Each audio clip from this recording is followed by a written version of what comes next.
Assalamualaikum warahmatullahi wabarakatuh. Perkenalkan nama kelompok kami. Yang pertama, saya sendiri Jenia Putri sebagai moderator dan sekaligus sebagai penyaji materi pertama.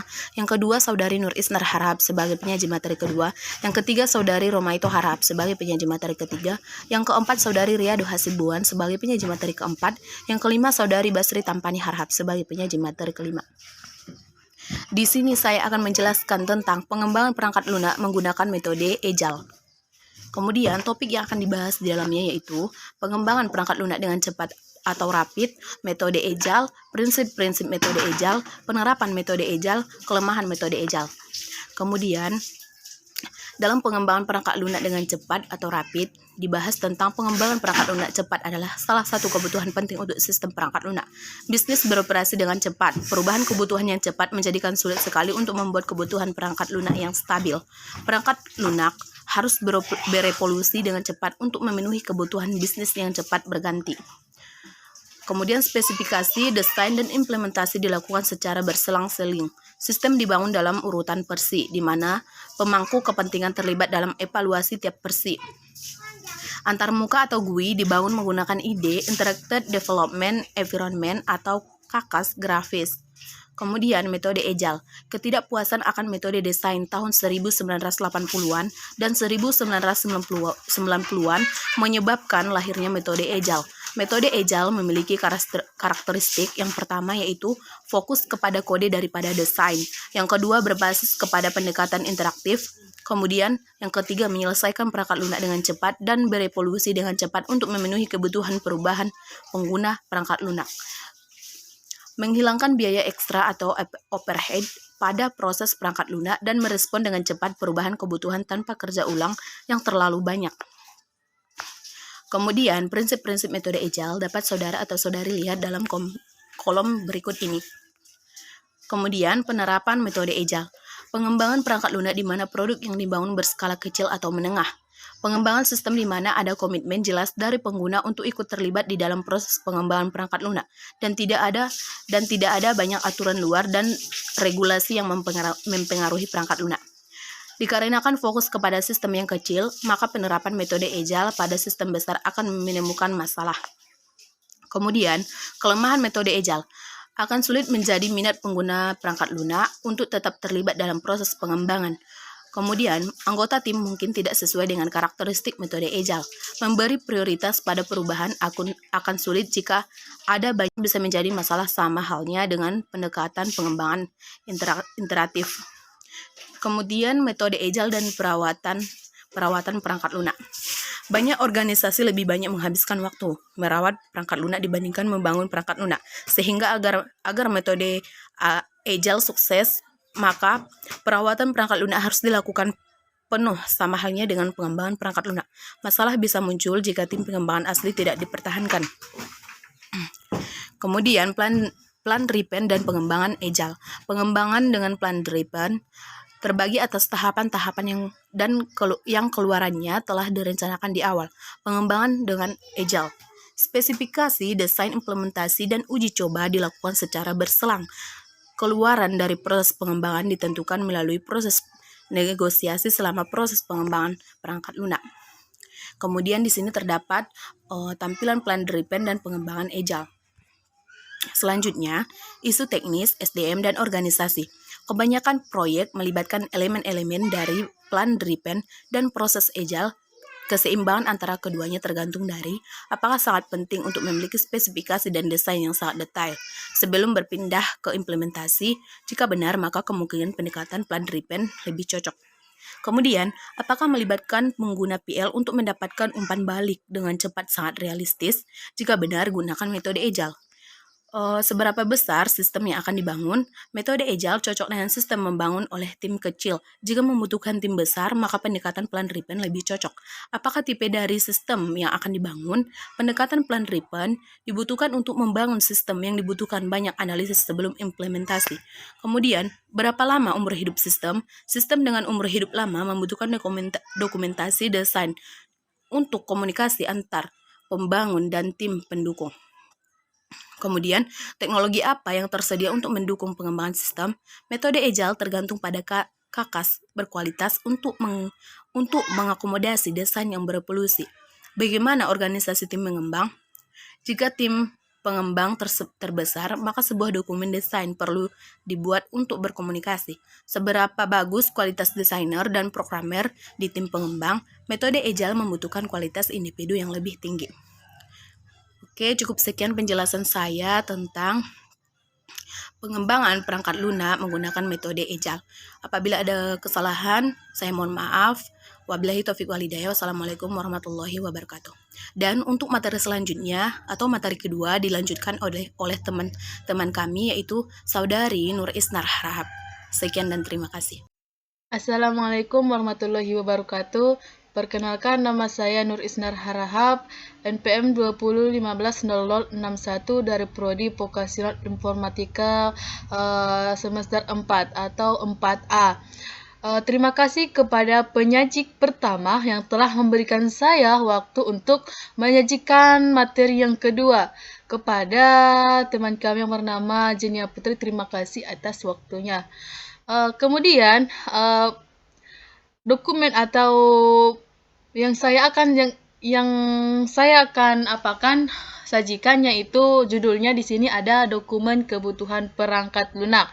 Di sini saya akan menjelaskan tentang dokumen perangkat lunak.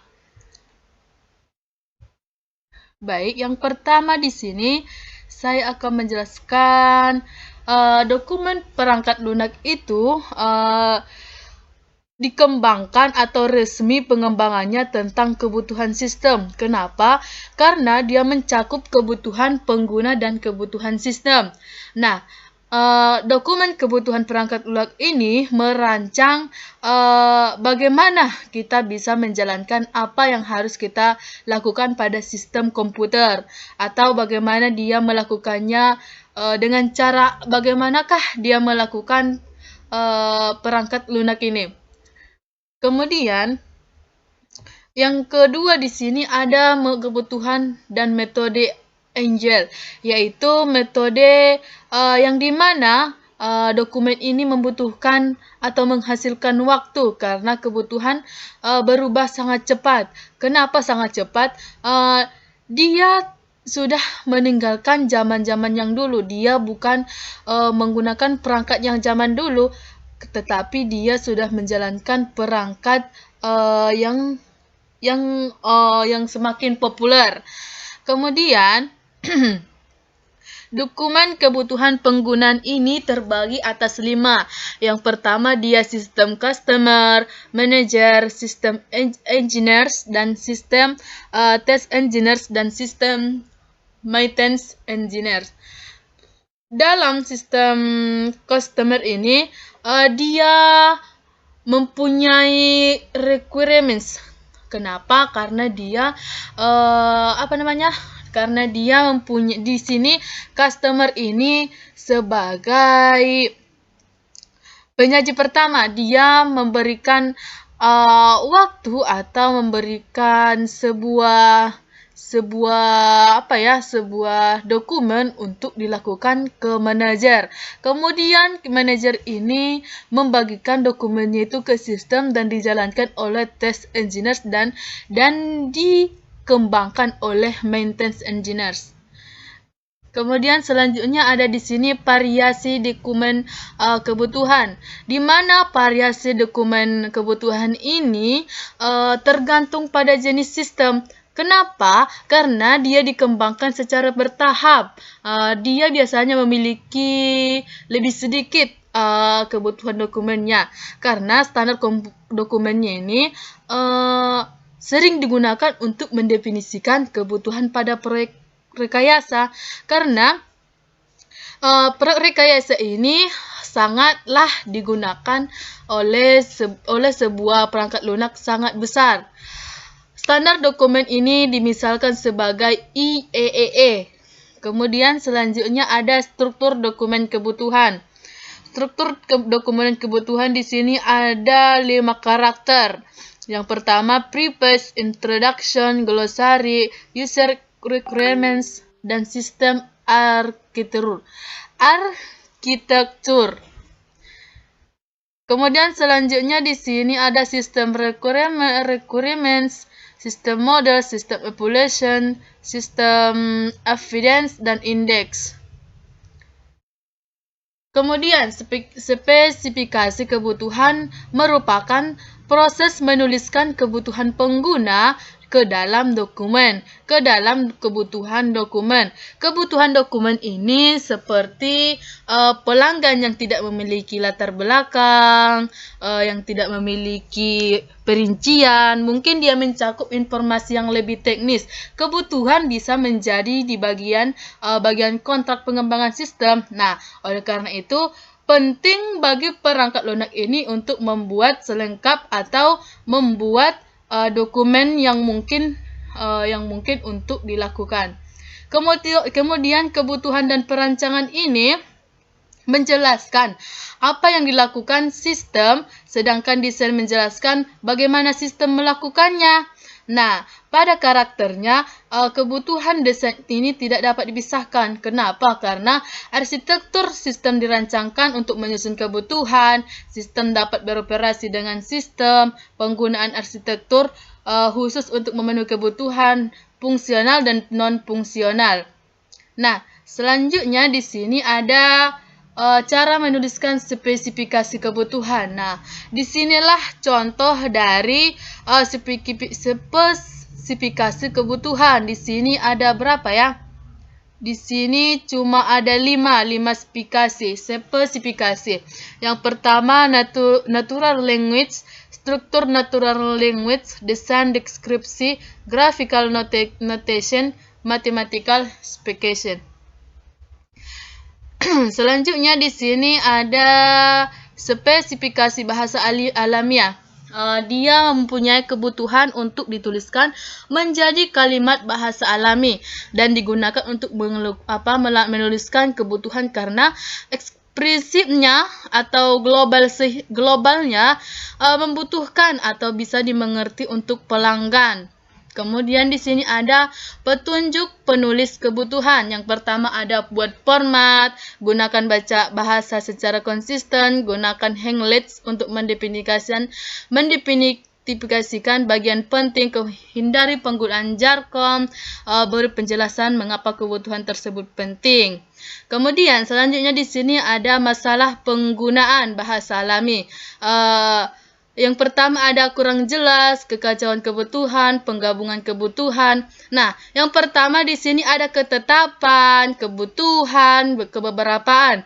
Jadi, di dalam masalah penggunaan bahasa ini ada tiga bahasa, yaitu kurang jelas, kekacauan kebutuhan, penggabungan kebutuhan.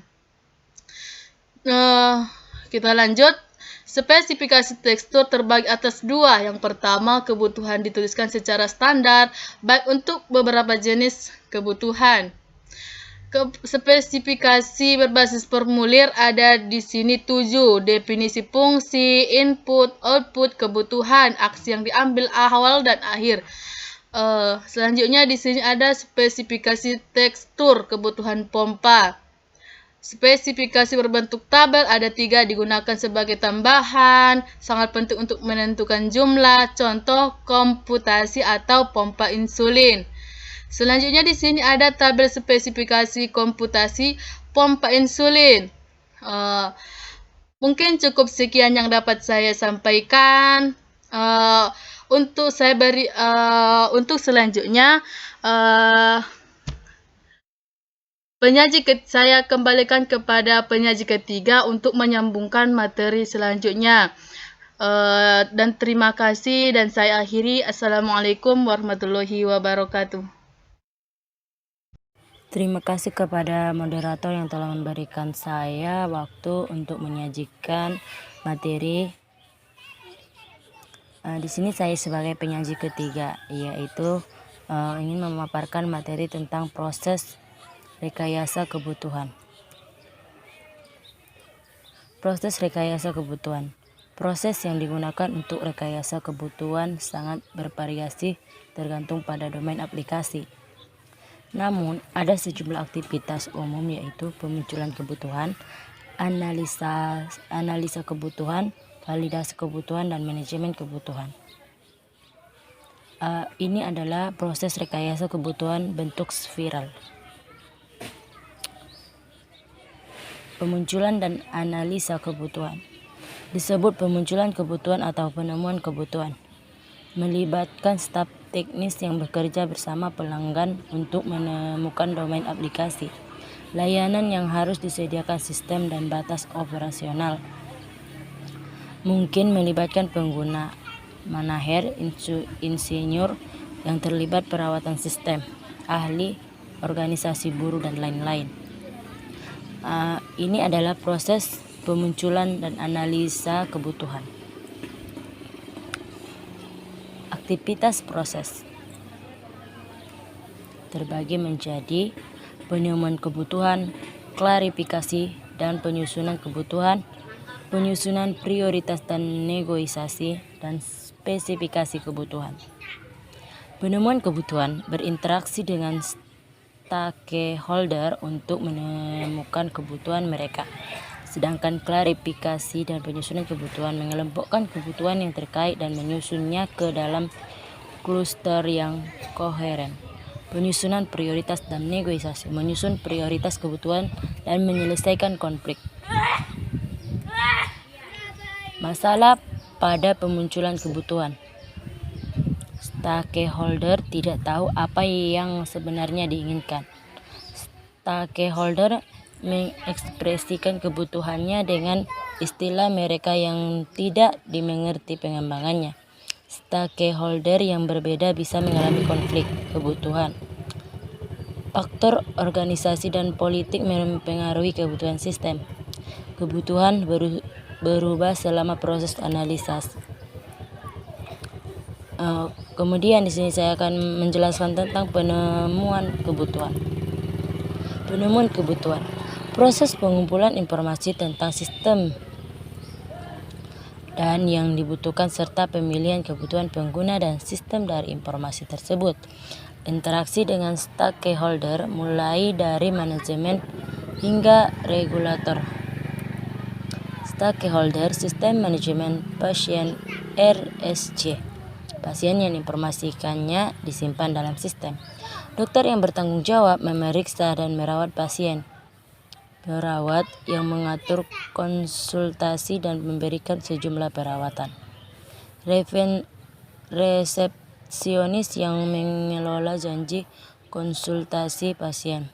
Staf IT yang bertanggung jawab menginstal dan merawat pasien. Proses penemuan kebutuhan yaitu wawancara, skenario, kasus pengguna, dan etnografi. Wawancara formal dan informal dengan stakeholder merupakan bagian penting dalam proses rekayasa kebutuhan. Jenis wawancara. Wawancara tertutup berdasarkan daftar pertanyaan. Wawancara terbuka di mana berbagai masalah didapat dari stakeholder. Wawancara efektif. Berpikir terbuka, hindari membuat asumsi awal dan dengarkan stakeholder. Dorong orang yang diwawancara untuk berdiskusi. Praktek wawancara. Biasanya campuran antara wawancara terbuka dan tertutup. Wawancara baik untuk memahami apa yang dilakukan stakeholder dan bagaimana mereka akan berinteraksi dengan sistem. Wawancara tidak baik untuk memahami kebutuhan domain. Pengembangan tidak memahami terminologi domain tertentu. Skenario adalah contoh nyata bagaimana sistem digunakan. Skenario mencakup deskripsi situasi awal, deskripsi aliran kejadian normal, deskripsi kesalahan yang memungkinkan terjadi, informasi aktivitas selanjutnya, atau deskripsi kondisi ketika skenario selesai. Bisa dilihat skenario pengumpulan catatan medis pasien RSC. Bisa kita lihat di dalam komputer. Ini adalah skenario pengumpulan catatan medis pasien. Kemudian kasus pengguna atau use case. Kasus pengguna merupakan teknik berbasis skenario pada UML yang mengidentifikasi aktor dan interaksi dalam sistem. Kasus pengguna sistem manajemen pasien RSC. Bisa kita lihat dalam kasus pengguna sistem manajemen pasien RSC. Bisa kita lihat kemudian etnografi. Ilmuwan sosial mengamati dan menganalisis bagaimana orang bekerja sehingga mereka tidak perlu menjelaskan pekerjaannya. Faktor organisasi dan sosial penting mungkin diamati. Ruang lingkup etnografi. Kebutuhan didapatkan dengan mengamati bagaimana orang bekerja, bukan bagaimana seharusnya mereka bekerja. Kebutuhan didapatkan dari kerjasama dan kesadaran akan aktivitas orang lain. Etnografi efektif untuk memahami proses yang ada, bukan untuk mengidentifikasi fitur baru yang harus ditambahkan ke dalam sistem. Etnografi dan prototipe untuk analisis kebutuhan. Bisa kita lihat bagaimana prosesnya. Kemudian validasi kebutuhan. Validasi kebutuhan bertujuan untuk menunjukkan bahwa kebutuhan sesuai dengan yang diinginkan pelanggan. Biaya kesalahan definisi kebutuhan sangat tinggi sehingga validasi sangat penting. Memperbaiki kesalahan kebutuhan setelah pengguna sistem membutuhkan biaya hingga 100 kali memperbaiki kesalahan implementasi. Pemeriksaan kebutuhan. Kebenaran. Pemeriksaan kebutuhan terbagi menjadi 5, yaitu kebenaran, konsistensi, kelengkapan, realisme, dan verifikasi. Kebenaran. Apakah sistem menyediakan fungsi yang dibutuhkan pelanggan? Yang kemudian konsisten. Apakah ada konflik kebutuhan? Kelengkapan. Apakah semua fungsi yang dibutuhkan pelanggan tersedia? Realisme. Dapatkah kebutuhan diimplementasikan dengan anggaran dan teknologi yang ada? Sedangkan verifikasi, dapatkah kebutuhan diperiksa? Manajemen kebutuhan. Manajemen kebutuhan adalah proses pengelolaan perubahan kebutuhan selama proses rekayasa kebutuhan dan pengembangan sistem. 2. Kebutuhan baru muncul saat sistem dikembangkan dan setelah digunakan. Anda perlu melacak kebutuhan dan merawat hubungan antara kebutuhan yang saling tergantung satu sama lain sehingga bisa menilai efek perubahan kebutuhan. Perubahan kebutuhan 2. Sistem yang besar biasanya memiliki pengguna yang bermacam-macam dengan kebutuhan yang berbeda dan prioritas kebutuhan dapat menimbulkan pertentangan. Kebutuhan akhir harus merupakan kompromi antara pengguna. Evaluasi kebutuhan. Ini adalah proses evaluasi kebutuhan. Manajemen perubahan kebutuhan menjadi 3, yaitu analisa masalah dan spesifikasi perubahan. Kedua, analisa dan pembiayaan perubahan. Yang ketiga, implementasi perubahan. Manajemen perubahan kebutuhan. Ini adalah proses manajemen perubahan kebutuhan. Kemudian referensi. Ini adalah referensi dari rekayasa kebutuhan perangkat lunak. Mungkin cukup sekian yang dapat saya materi yang dapat saya paparkan. Saya kembalikan kepada moderator. Assalamualaikum warahmatullahi wabarakatuh. Perkenalkan, nama saya Riyadu Hasibuan, MPM 20150070. Di sini saya akan menjelaskan tentang rekayasa kebutuhan perangkat lunak. Topik 1. Kebutuhan fungsional dan non-fungsional. 2. Dokumen kebutuhan perangkat lunak. 3. Spesifikasi kebutuhan. 4. Proses rekayasa kebutuhan. 5. Analisa dan peluncuran kebutuhan.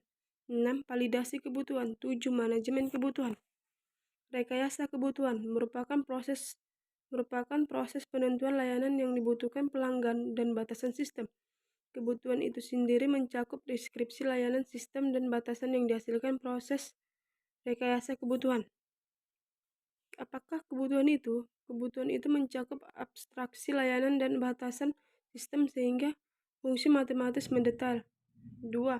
Kebutuhan dapat bertindak sebagai dua fungsi, yaitu sebagai dasar penawaran kontrak sehingga harus terbuka terhadap perbedaan penafsiran. 2. Sebagai bagian dari kontrak itu sendiri sehingga harus dibuat mendetail.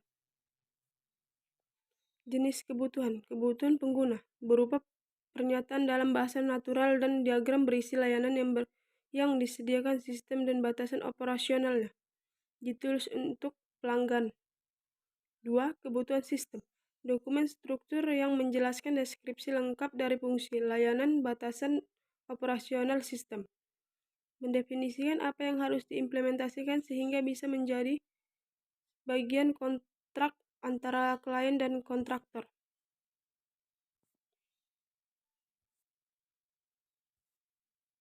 Kebutuhan fungsional dan non-fungsional. Kebutuhan fungsional berisi layanan yang harus disediakan sistem, bagaimana sistem bereaksi terhadap suatu input dan bagaimana sistem berlaku dalam situasi tertentu. Mungkin juga menunjukkan apa yang seharusnya tidak dilakukan sistem. Kebutuhan non-fungsional. Batasan layanan atau fungsi yang ditawarkan sistem. Misalnya batasan waktu, batasan proses pengembangan, dan lain-lain. Batasan yang diaplikasikan pada sistem secara keseluruhan bukan pada fitur atau layanan tertentu. Kebutuhan domain. Batasan sistem berdasarkan domain operasionalnya. Kebutuhan fungsional. Mendeskripsikan fungsionalitas atau layanan sistem, tergantung pada jenis perangkat lunak penggunaan dan jenis sistem di mana perangkat lunak digunakan. Kebutuhan fungsional pengguna mungkin menjelaskan apa yang digunakan. Kebutuhan fungsional pengguna mungkin menjelaskan apa yang seharusnya dilakukan sistem. Kebutuhan fungsional sistem seharusnya mendeskripsikan layanan sistem secara detail. Kebutuhan fungsional pada sistem manajemen pasien RSC. Pengguna harus dapat mencari daftar janji di sebuah klinik. Sistem harus dapat menghasilkan daftar pasien yang membuat janji setiap hari untuk setiap klinik. Semua staf menggunakan pengenalan berupa nomor pegawai sebanyak 8 digit. Ketidaktepatan kebutuhan. Masalah akan muncul ketika kebutuhan tidak ditentukan dengan tepat. Kebutuhan yang ambigu mungkin diartikan sebagai berbeda oleh pengembangan dari pengguna. Misal, poin pencarian pada sistem manajemen pasien RSC. Maksudnya, pengguna mencari nama pasien di antara semua janji di sebuah klinik. Penafsiran pengembangan, mencari nama pasien di sebuah klinik, pengguna memilih klinik lalu melakukan pencarian. Kebutuhan non-fungsional. Kebutuhan ini mendefinisikan properti sistem dan membatasannya, misalnya ketangguhan, waktu respon, kemampuan alat, dan lain-lain. Kebutuhan proses mencakup perintah, penggunaan IDE, bahasa pemrograman, atau metode pengembangan tertentu. Kebutuhan non-fungsional bisa jadi lebih penting daripada kebutuhan fungsional karena jika tidak dipenuhi, maka sistem tidak dapat digunakan. Implementasi kebutuhan non-fungsional. Kebutuhan non-fungsional dapat mempengaruhi keseluruhan arsitektur sistem. Contoh, untuk memastikan kebutuhan performance sistem mungkin harus diorganisasi sehingga meminimalkan komunikasi antara komponen. Suatu kebutuhan non-fungsional, misalnya keamanan, mungkin menghasilkan kebutuhan fungsional tertentu. Mungkin juga menghasilkan kebutuhan yang membatasi kebutuhan yang sudah ada.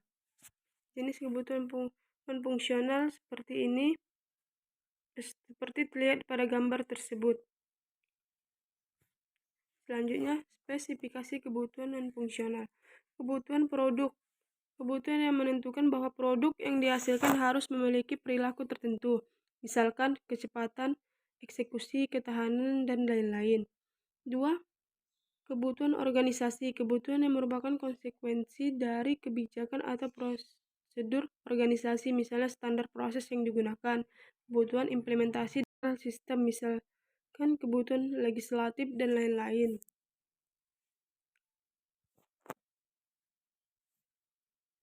Kebutuhan domain. Kebutuhan domain operasional menimbulkan adanya kebutuhan dalam sistem. Contoh, sistem kendali kereta api harus mempertimbangkan karakteristik rem dalam kondisi cuaca tertentu.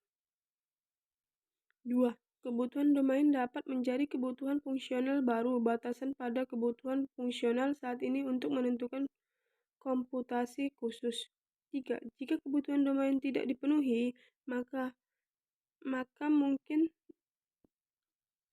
tidak akan dapat kerjasama dengan benar. Selanjutnya, masalah pada kebutuhan domain. Pemahaman. Kebutuhan diekspresikan dalam domain aplikasi sehingga sering tidak dipahami pengembangan perangkat lunak. 2. Implisit. Sang ahli memahami area ini dengan sangat baik sehingga mereka tidak memikirkan untuk menyebutnya secara eksplisit. Referensi. Baiklah, selanjutnya akan dibacakan dengan saudara kami, Basri Tampani. Assalamualaikum warahmatullahi wabarakatuh. Di sini saya yang bernama Basri Tampani Harahap, NPM 2015-0025, Prodi Pendidikan Vokasional Informatika semester 4A. Di video kali ini, saya akan menjelaskan tentang pemodelan sistem perangkat lunak. Di sini saya sebagai penyaji kelima yang akan menjelaskan tentang materi pemodelan sistem perangkat lunak. Sebelumnya, saya ingin mengucapkan terima kasih kepada penyaji keempat, yaitu Saudari Riado. Adapun topik pembahasan yang akan kita jelaskan dari materi pemodelan sistem perangkat lunak, yang pertama yaitu model konteks, yang kedua model interaksi, yang ketiga model struktural, yang keempat yaitu model perilaku, yang kelima yaitu rekayasa berbasis model. Yang pertama yaitu pemodelan sistem. Pemodelan sistem adalah proses pembuatan model abstrak dari sistem di mana setiap model menunjukkan pandangan atau perspektif yang berbeda. Saat ini, pemodelan sistem dilakukan dengan menggunakan notasi grafis yang hampir selalu berbasis notasi UML atau the Unified Modeling Language. Kemudian, yang ketiga, pemodelan sistem membantu analis memahami fungsionalitas sistem dan juga digunakan untuk berkomunikasi dengan pelanggan. Kemudian selanjutnya yaitu pemodelan sistem yang ada dan direncanakan. Yang pertama yaitu model dari sistem yang sudah ada digunakan selama proses rekayasa kebutuhan.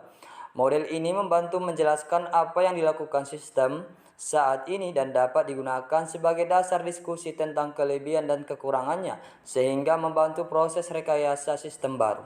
Kemudian yang kedua, model sistem yang baru digunakan selama proses rekayasa kebutuhan untuk menjelaskan kebutuhan yang diajukan ke stakeholder.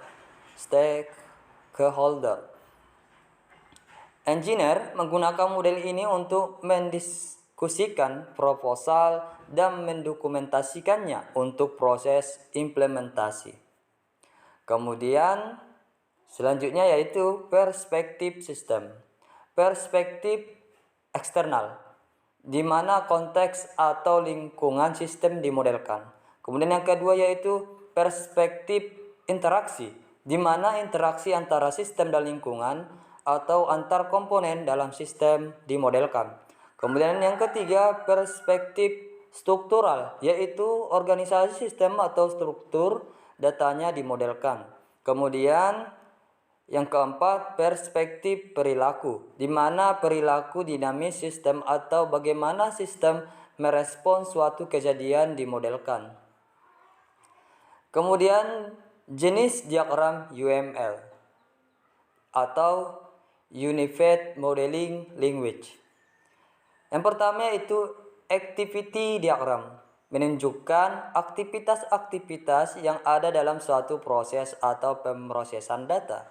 Kemudian yang kedua yaitu use case diagram, yaitu menunjukkan interaksi antar sistema dan lingkungannya. Kemudian sekuensi menunjukkan interaksi antara aktor dan sistem serta antar komponen sistem.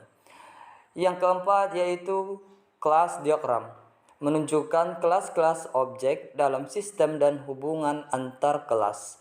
Yang kelima yaitu state diagram, menunjukkan bagaimana sistem bereaksi terhadap kejadian internal dan eksternal. Selanjutnya yaitu gunakan model grafis. Yang pertama yaitu sebagai alat yang memfasilitasi diskusi tentang sistem yang ada dan yang sedang diajukan. Model ini yang tidak lengkap dan tidak benar diperbolehkan karena perannya hanya untuk membantu diskusi. Kemudian yang kedua yaitu sebagai cara untuk mendokumentasikan sistem yang ada. Model ini seharusnya mempresentasikan sistem dengan akurat tapi tidak harus lengkap. Kemudian yang ketiga yaitu sebagai deskripsi sistem yang detail yang dapat digunakan untuk menghasilkan implementasi sistem. Model yang ketiga ini harus benar dan lengkap. Baiklah, mungkin cukup sekian penjelasan dari kelompok kami dari materi 1, materi 2, materi 3, materi 4, dan materi 5. Baiklah, jika ada kekurangan atau kejanggalan dari kami dalam penjelasan materi-materi yang sudah kami jelaskan, kami mohon maaf dan kami mohon ampun kepada Allah Subhanahu wa taala. Mungkin cukup sekian. Wabillahi taufik wal hidayah. Assalamualaikum warahmatullahi wabarakatuh.